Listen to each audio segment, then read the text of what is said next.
Hello थ्रियन family. तो पिछले part में आपने देखा था जिया आगे आगे भाग रही थी और विश उसका पीछा कर रहा था। तो ये एपिसोड स्टार्ट होता है जस्ट वहीं से जहाँ जिया अचानक से ऊपर उठ जाती है और एक ट्री के ऊपर आ जाती है।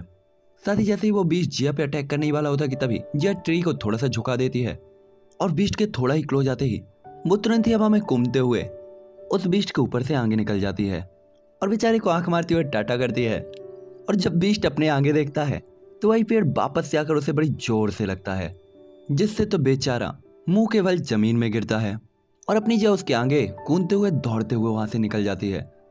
लेकिन अब तक ये बीस्ट भी काफी ज्यादा नाराज हो जाता है और कहता है तुम्हारी हिम्मत कैसे हुई ऐसा कहने की, और पावरफुल रोर करते हुए ब्लू एनर्जी बॉल से एक अटैक क्रिएट करता है और उसके उस अटैक का फ्लक्चुएशन चारों तरफ फैल जाता है। लेकिन जिया उसके अटैक से बाल बाल बच गई थी, जिसके बाद वो बीस्ट बार बार जिया के ऊपर अटैक करता है लेकिन जिया वहां से बच जाती है।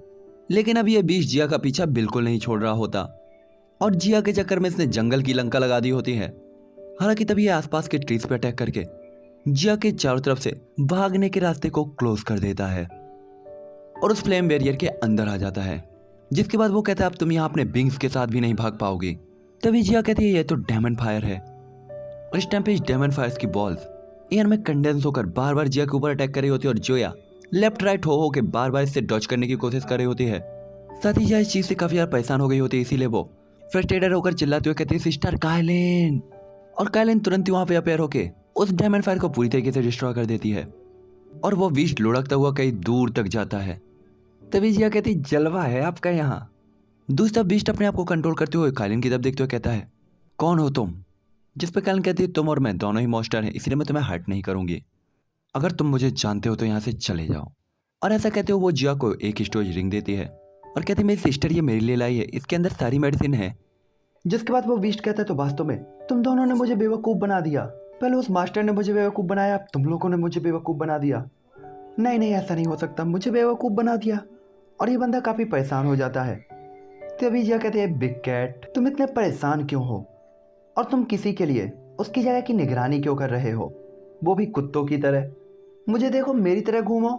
जिस पर वो बीस्ट कहता है मैं भी घूमना चाहता हूँ, पर उस बास्टर्ड ने मुझे सील कर रखा है इस मेथड से। और वो अपने पैर में लगी हुई एक सील दिखाता है और बताता है इसके कारण मैं कहीं नहीं जा सकता, इसलिए मुझे वो चीज़ें वापस कर दो वरना वो मुझे मार देगा। और ऐसा कहते वो जिया के ऊपर अटैक करता है, लेकिन तभी कायलिन फिर से उसे खींच के थप्पड़ मारती है और उसका दिमाग ठिकाने पे आ जाता है और बेचारा लुढ़कते हुए काफ़ी दूर तक जाता है।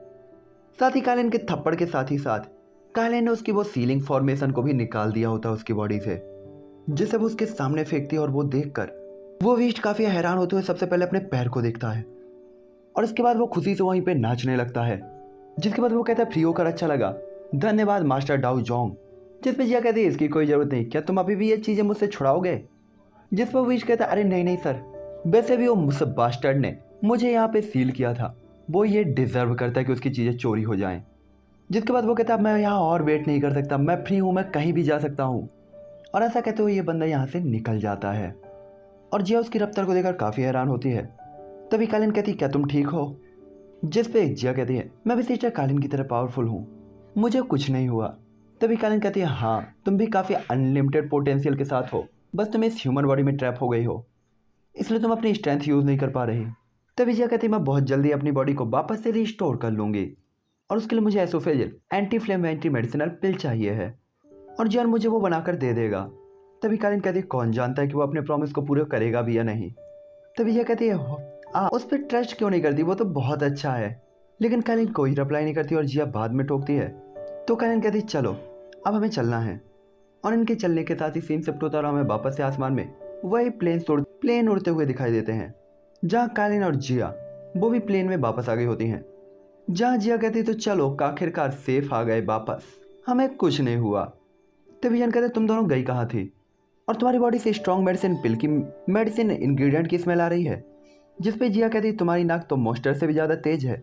और उसके बाद वो बॉक्स निकालती है जो उसे मिले थे, तुम इन सभी को रख सकते हो सिस्टर कालिन के लिए मेडिसिन बनाने के लिए, साथ ही बाकियों से मेरे लिए कुछ पिल बना देना, अकेले मत गटक जाना। तभी जान कहता गैनोडर्मल ल्यूडेसियम ये तुम्हें कहाँ मिला। जिस पे जिया कहती कहाँ से मिला, ट्रेजर केव से। जिस पे जान कहता ट्रेजर केव्स। जिसके वजह कालिन की तरफ जाते हुए कहता है तुम इसे मेडिसिन को चुराने के लिए लेके गई थी, तुम्हें यह सब पता था। साथ ही तुम वहाँ बेकार के खतरों में भी फंस सकते थे। जिस पर काइलिन एटीट्यूड के साथ कहती है, अगर कोई प्रॉब्लम होगी तो मैं उसे खुद सॉल्व कर सकती हूँ, मुझे किसी चीज़ की फिक्र करने की जरूरत नहीं है। हालांकि तभी जॉन कुछ कहने वाला होता है, लेकिन जिया बीच में आ जाती है और जिया कहती है, काइलिन सिस्टर मेरे साथ गई थी। साथ ही सिस्टर काइलिन को पता है कि उन्हें तुमने क्या कहा, इसलिए अब कोई प्रॉब्लम खड़ी करने की कोई बात नहीं। तभी काइलिन बॉक्स को रखते हुए कहती है, मैं यहाँ इसके लिए नहीं हूँ। तभी जॉन कहते हैं, तुम्हें इजाजत नहीं है बिना मुझसे पूछे यहाँ से जाने की। जिस पर काइलिन थोड़ा सा नाराज होती है। तो जिया कहती है, सिस्टर नाराज मत हो यार। दूसरी तरफ जोली कहता है, मैं बोट को फर्स्ट करता हूँ, क्यों बेकार में वो इन दोनों के मामले में नहीं पढ़ना चाहता था। और इसी के साथ यह एपिसोड भी एंड होता है। नेक्स्ट एपिसोड पे हम देखेंगे शायद फाइट, जहां यूनसेन अपने यूनसेक्ट के कुछ एल्डर्स को मिथल फैमिली और फ्लेम आइस एम्पर पे अटैक करने के लिए भेज देगा। यहाँ पे जो क्लेन के लोग भी बाहर जाने से मना कर दे, कहेंगे हम साथ में फाइट करेंगे, या फिर अपनी अलायंस को तैयार करेगी, आर्मी तैयार करेगी और इनके बीच में एक बैटल स्टार्ट हो जाएगा। लेकिन एट दैट टाइम जब ये लोग बैटल हारने लगते हैं, तभी वहां पे एंट्री होती है अपने ठरकी की, और अपने ठरकी को देखकर सभी लोग मोटिवेट हो जाते हैं। और ये होने वाला है अगले एपिसोड में, जिसके बाद बाकी के एल्डर्स भी, हालांकि सभी लोग नहीं जुआन को पहचान पाते, इसीलिए यूनसेक्ट के लोग कहते हैं हमारे मामले में दखल अंदाजी मत करो। जिस पे अपना ठरकी कहेगा कि मैं यहाँ पे तुम्हारे मामले में ही तो दखल अंदाजी करने के लिए आया हूँ और तुम कह रहे हो दखल अंदाजी ना करो। जिसके बाद जोयान के साथ वाले एल्डर्स आते हैं, सभी लोग आते हैं, इन सभी की लंका लगा देते हैं और 2 मिनट में निपटा देते हैं। साथ ही जो इंपीरियल आर्मी होती है जोयान के आने के बाद, वो भी जॉन के सपोर्ट में आ जाती है। और इसके बाद यूनसेक्ट के साथ जोयान की फाइट होगी जब यूनियन की मैरिज पिल एम्परर के साथ होती है। उसके बाद ऐसा कुछ एपिसोड है, तो शायद ये आने वाले 1-2 एपिसोड में हमें देखने को मिलेगा। कहो तो इसे नोवेल में भी एक्सप्लेन कर दूंगा मैं नेक्स्ट एपिसोड क्या होने वाला है। तो जो कुछ भी हो कमेंट कर देना। Bye bye family.